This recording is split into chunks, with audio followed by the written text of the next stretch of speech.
In Veneto oggi un'impresa su 8 è guidata da un cittadino straniero. È un dato che racconta molto di più di una percentuale. Racconta un volto nuovo del lavoro, del coraggio e della capacità di riscatto. Secondo il dossier statistico Immigrazione 2025 curato dal centro studi IDOS, gli imprenditori stranieri rappresentano ormai il 12% del tessuto produttivo regionale, con oltre 55.000 imprese attive, di cui 12.000 solo a Verona. Mentre le imprese italiane diminuiscono, quelle fondate da cittadini immigrati crescono.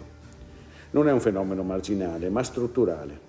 Dentro questi numeri ci sono storie di integrazione reale, di fatica e di successo. C'è per esempio Alex Daraban, fisico nucleare arrivato dalla Romania con in tasca un titolo di studio prestigioso ma nessuna opportunità. Dopo 200 domande di lavoro andate a vuoto, ha deciso di crearsi da solo un'occasione. Oggi con la sua azienda nel Bellunese porta la fibra ottica nelle case di Veneti. Oppure Daniel Ciobartau, idraulico di origini rumene che a 38 anni gestisce una piccola impresa nel Trevigiano.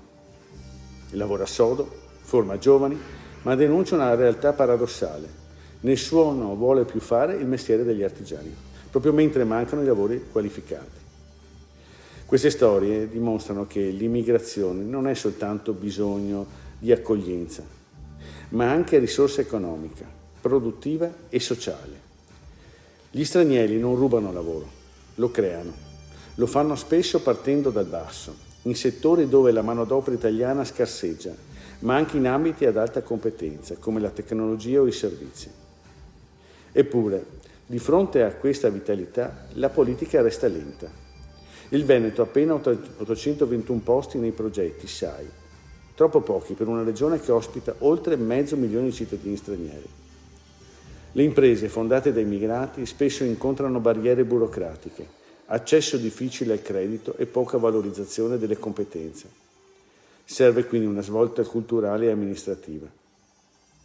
Quale? Promuovere sportelli unici per l'impresa straniera, che facilitano permessi, bandi e microcredito. E poi serve valorizzare la formazione linguistica e professionale nei percorsi ITS e artigianali. E soprattutto riconoscere il contributo economico umano di chi costruisce qui la propria vita e dà lavoro ad altri. L'imprenditoria straniera oggi è una leva di crescita e coesione. Dietro ogni partita IVA, aperta da un cittadino di origine straniera, c'è un atto di fiducia nel nostro territorio, nelle sue regole, nelle sue possibilità di futuro.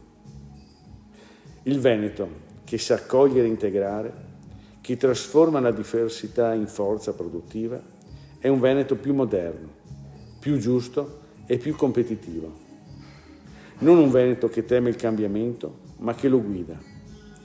E il Veneto, appunto, che è locomotiva d'Italia, può diventare anche locomotiva e anche innovazione in questo senso. AF Energia ci trovate in Viale Mediterraneo 135 a Sottomarina, dal lunedì al venerdì 8.30, 12.30, 14.30, 18.30. Offriamo il servizio luce, gas, prezzo fisso, prezzo variabile, telefonia, fibra o ADSL per famiglie, imprese e condomini. Qui da noi potete effettuare anche il pagamento delle vostre bollette a una commissione ridotta di 1,30 €.